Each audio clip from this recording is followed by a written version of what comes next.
Përshëndetje të nderuar miqtë e mi. Ja ku po takojmë sërish së bashku me mua Tyron Alilin, këtë herë për të rrëfyer një tjetër histori të dhimbshme. Unë jam Alba. Jetoj në Zvicër prej disa vitesh. Kam ndërtuar jetën time me shumë përpjekje. Kam një burr të mirë dhe një jetë që shumica e njerëzve do ta quanin të lumtur. Por pas gjithë kësaj fasade të qetë, fshihet një plagë që nuk më mbyllet kurrë. Historia e nënës sime. Një histori që ma përplas zemrën, në gjoks sa herë që unë e kujtoj. Një histori që më mëson çdo të thotë të jesh një grua, një nën, por mbi të gjitha, martire e heshtjes. Nëna ime u martua në një Shqipëri ndryshe, në një kohë kur vajzat nuk guxonin të ndronin. Ajo nuk kishte asnjë zgjidhje. Shtypja, zakoni dhe fjala ç'të thot dynjaja kishin më shumë fuqi se sa dëshirat apo lumturia e një gruaje. Ajo u martua me babain tim jo sepse e donte, por sepse ashtu u vendos. Ishte një vajzë ende e vogël kur hyri në atë martesë. Një vajzë që me ëndra të thjeshta, të ketë një shtëpi të qetë, një burr që e do dhe fëmijë që rriten me dashuri. Por që ditën e parë që vuri këmbë në atë shtëpi, ëndrat e saj u përplasën me realitetin më të ashpër. Babai im ishte një burr i dhunueshëm dhe i alkolizuar. Pinim që në mëngjes dhe përfundonte netëve duke bërë skena që nuk harohen kurrë.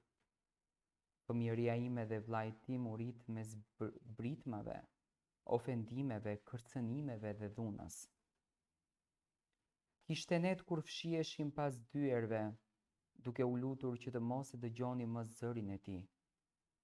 Kishte momente kur më shumë e njihnim tmerrin si dashurinë. Kishte ditë kur shkonim në shkollë pa ngrënë, jo nga varfëria ekonomike,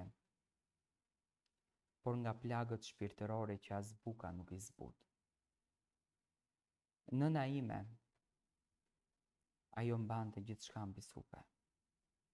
E rihte, e poshtronte, e ofendonte deri në shpirt, por ajo nuk fliste.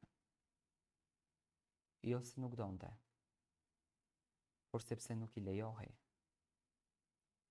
Bëje për fëmijët, i thoshte nëna e vet.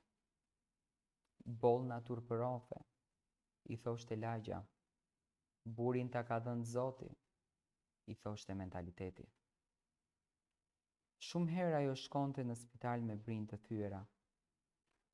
E mbani mend se si u kthye një herë me një fash në kokë, me fytyrën e nxirr dhe me sytë të fryer. Por sërish gatuante drekën, si mos të kishte ndodhur gjë.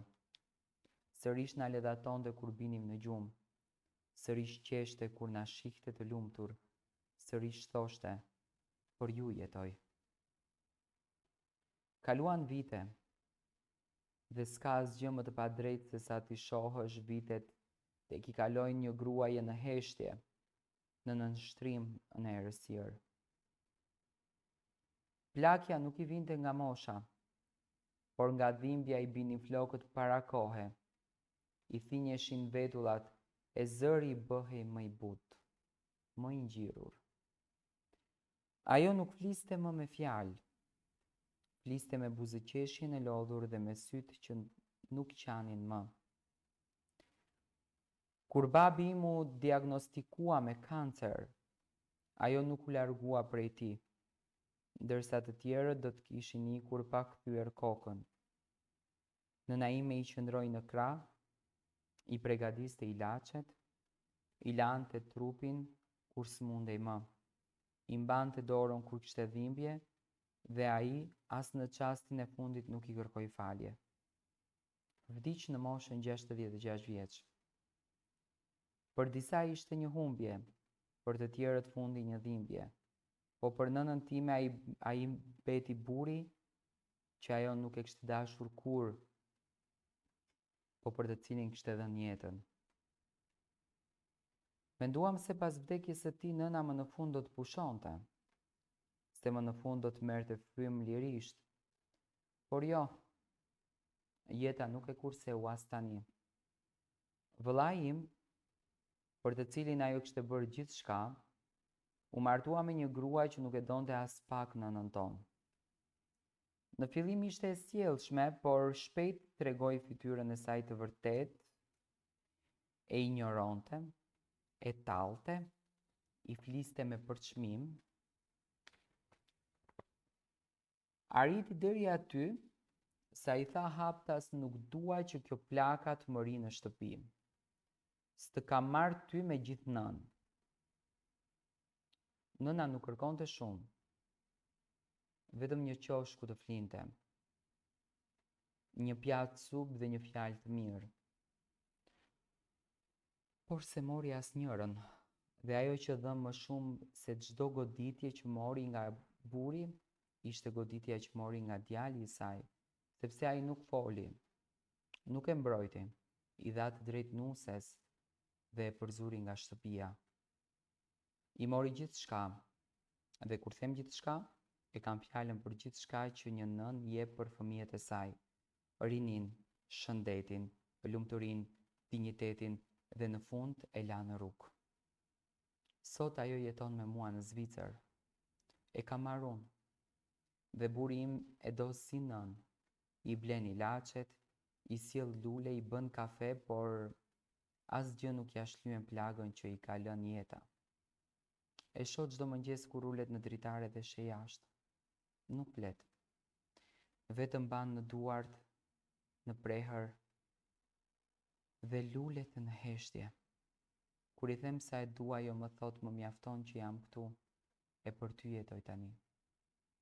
Dhe kur flas për të kaluarën, mi mbyll syt me dorë e thot: ka kaluar, mos e kujto. Por unë dua ta kujtoj, sepse nuk dua që ajo të harohet, dua që historia e saj të dëgjohet. Në fakt kjo është historia e Albës, një histori shumë e dhimbshme, që Alba e ka ndarë krejtësisht vuajtjen e nënës së saj, dhe sot feedbackun që nëna e saj merr, që në fakt është një feedback që nuk është i merituar, nuk është i pritshëm që nëna e saj në jetë do të shpërblehej me këtë dhimbje.